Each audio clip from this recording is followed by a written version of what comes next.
Salut les profanes, mes très chers frères, mes très chères sœurs, et bisous later. Tu veux la richesse, la puissance, des formules magiques pour découvrir le secret des pyramides? Eh bien non, à la place, tu vas avoir une vidéo où en 2 parties, je vais t'expliquer ou plutôt les buts de la franc-maçonnerie. Et c'est pas du tout ce que tu attendais. Et si tu es nouvelle ou nouveau sur cette chaîne, pense à t'abonner. Tu cliques sur s'abonner, tu cliques sur la cloche, ça te permettra de recevoir systématiquement le dimanche à 9 h ma dernière vidéo, vu qu'il y en a une 60aine à venir. Et si tu me cherches sur YouTube, je te conseille de taper French Freemason. Ça te permettra directement de tomber sur toutes mes vidéos, vu qu'il s'agit, avec respect et humilité, d'une des meilleures chaînes sur YouTube pour se renseigner sur la franc-maçonnerie de manière sérieuse, sans se prendre au sérieux.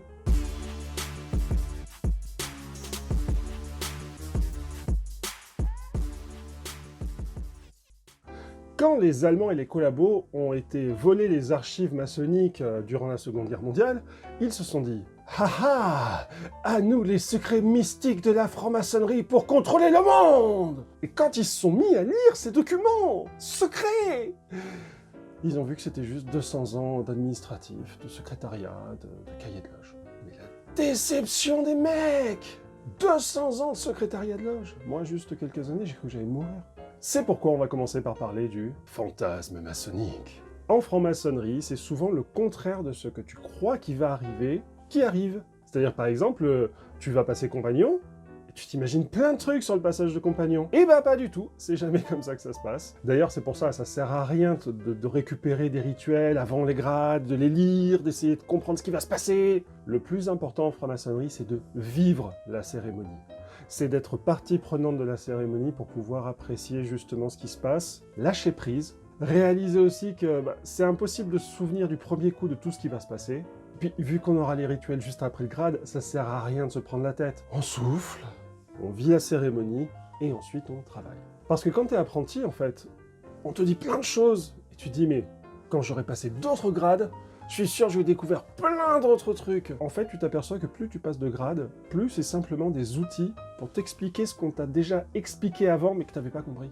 Alors certes, il y a des nouvelles histoires, il y a une nouvelle mythologie qui se fait à chaque grade, c'est systématiquement différent. Mais la franc-maçonnerie, ce sont des outils. Mais des outils pour construire quoi? Comprendre le but.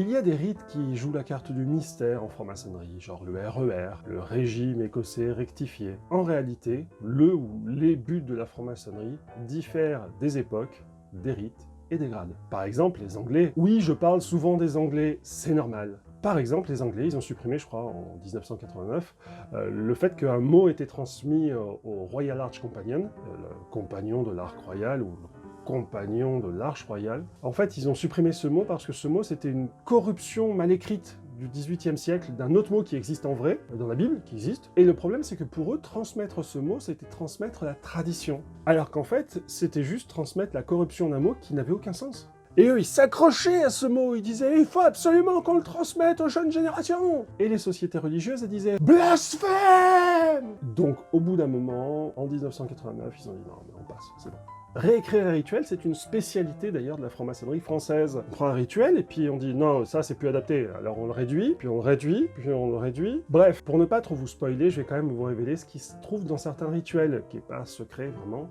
Je vais vous parler tout d'abord du RE2A, le rite écossais ancien et accepté. Dans la déclaration de principe du Convent de Lausanne de 1875, il est dit que la franc-maçonnerie a pour but de lutter contre l'ignorance sous toutes ses formes. C'est une école mutuelle dont le programme se résume ainsi: obéir aux lois de son pays, vivre selon l'honneur, pratiquer la justice, aimer son semblable, travailler sans relâche au bonheur de l'humanité et poursuivre son émancipation progressive et pacifique. Pour qui connaît les luttes picrocholines entre les obédiences, aimer son semblable, c'est un peu compliqué apparemment.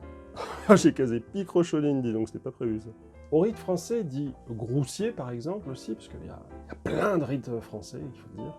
On nous parle ainsi de recherche de la vérité, d'étude de la morale, de pratique de la solidarité, mais aussi de travailler à l'amélioration matérielle et morale, ainsi qu'au perfectionnement intellectuel et social de l'humanité. Mais quel projet diabolique! Le progrès social, le perfectionnement intellectuel, la solidarité. Je comprends qu'il y ait autant de complotistes. En fait, on n'est pas habitué dans notre monde contemporain à des projets qui sont aussi bisounours, je dirais, qui pourtant sont très beaux. Au rite ancien et primitif de Memphis-Mizraïm, j'ai réussi à le dire, on parle de la gloire de l'ordre maçonnique, la pérennité de la vraie maçonnerie et le bonheur de tous les êtres. Mais comment on peut faire ça? Eh bien, en se construisant une sorte de temple intérieur. C'est-à-dire que brique par brique, on va essayer de s'améliorer soi-même. On va essayer de travailler en réfléchissant sur nous-mêmes, sur un certain point, sur un autre, puis sur un autre, puis sur un autre. Puis sans s'en apercevoir, en fait, on essaye de devenir une meilleure personne. Je pourrais bien évidemment citer le rite anglais.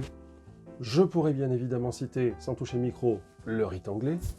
Je pourrais bien évidemment citer le rite anglais, les autres rites français, les autres rites égyptiens, les autres rites écossais, mais vous avez compris le principe. La franc-maçonnerie, c'est un projet moral d'amélioration de l'homme. Ça n'a rien à voir avec la magie, ça n'a rien à voir avec toutes les espèces de bizarreries, de sacrifices, de ce genre de choses qu'on invente pour pouvoir dénigrer la franc-maçonnerie. Non. Mais ce n'est pas le monde des bisounours, la franc-maçonnerie. Faut pas se leurrer. Il y a effectivement des personnes qui n'ont rien à y faire. Souvent, on accuse les francs-maçons de faire du favoritisme, de l'entraide, de l'entre-soi. Le convent de Lausanne, dont je parlais tout à l'heure, répond à cette problématique, et je vais vous le lire. On a accusé la maçonnerie d'immoralité. Notre morale, c'est la morale la plus pure, la plus sainte. Elle a pour base la première de toutes les vertus, l'humanité. Le vrai maçon fait le bien.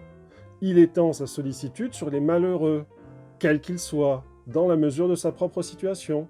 Il ne peut donc repousser avec dégoût et mépris l'immoralité. Pour autant, les francs-maçons ne sont pas des espèces d'êtres de lumière. Il faut arrêter d'imaginer que la franc-maçonnerie c'est l'élite. Ça n'est pas du tout l'élite. Vraiment, il faut se réveiller, quoi. La franc-maçonnerie est une mosaïque de traditions, mais aussi une mosaïque de personnalités et de courants intellectuels. Il y a des personnes qui sont à fond dans le sociétal, d'autres qui sont à fond dans l'historique, d'autres qui sont plus dans le psychologique, et il y a même des osotéristes. Parce que la franc-maçonnerie, c'est un ensemble d'outils. Mais les meilleurs des outils, si on ne les utilise pas, ils servent à rien. T'auras beau donner des rituels à des personnes qui n'ont pas envie de travailler sur eux-mêmes, t'auras beau leur faire vivre des cérémonies qui sont vraiment prenantes, et ben ces personnes-là, si elles n'ont pas envie de réfléchir sur elles-mêmes, si elles n'ont pas envie de s'améliorer et de corriger les mauvaises manières qu'elles ont, eh ben ça sert à rien. Si t'as pas envie d'évoluer dans ta tête, dans ton cœur et dans ton âme, eh ben reste chez toi. Il faut vraiment qu'on arrête avec cette histoire d'élitisme. Il n'y a pas d'élitisme en franc-maçonnerie. C'est fini depuis la Troisième République. Dans toutes les obédiences, j'allais dire dans toutes les loges, dans beaucoup de loges, il y a des personnes qui ne sont pas correctes. Il y a des personnes qui agissent mal avec des frères et des sœurs, qui leur parlent mal ou qui ont de mauvaises intentions. Les gars, réveillez-vous, on est des êtres humains, ça existe en fait. De partout, tu vas trouver des frères et des sœurs qui vont te jeter une peau de banane dans l'espoir que tu puisses te vautrer. Mais oui, la franc-maçonnerie, c'est un champ de peau de banane. Les guerres d'ego, de politique maçonnique, c'est la gangrène de la franc-maçonnerie. Les élections de vénérables maîtres dans beaucoup d'obédiences, dans beaucoup de loges, c'est une bataille. Tu m'étonnes qu'on n'ait pas envie de dire ce qui se passe dans les conférences de maîtres, des fois à des apprentis, des compagnons, mais ça les dégoûterait. Ça ne veut pas dire pour autant que la franc-maçonnerie est dégueulasse. Ça veut juste dire que des fois, il y a des personnes qui n'ont rien à faire en franc-maçonnerie. Tu ne pourras jamais empêcher des personnes de considérer que, comme pour elles ça a été difficile, pour toi ça doit être difficile aussi. Tu ne pourras jamais empêcher une personne de croire qu'elle a de l'importance parce qu'elle a un grade supérieur à toi. Le problème, c'est qu'en fait, cette personne se trompe. Soit elle le voit, soit elle l'apprendra, ça dépend. Et c'est comme ça. Il y a des personnes qui sont en franc-maçonnerie pour chercher des avantages, alors qu'en fait, les vrais avantages de la franc-maçonnerie, on en discutera dans la prochaine vidéo. Eh ouais, dimanche prochain à 9 h. En attendant, j'espère que tu t'es abonné, que tu as liké la vidéo, et aussi que tu m'as marqué un petit commentaire. Parce que franchement, ce serait bête que tu partes sans ça, quoi. Tiens, j'y pense aussi, tu le sais peut-être pas, mais j'ai sorti un roman de science-fiction maçonnique qui s'appelle L'apprenti perdu. Régulièrement réapprovisionné sur les sites de vente en ligne, tu peux le commander pour te le faire livrer chez libraire de ton choix. C'est franchement plus sympa, hein.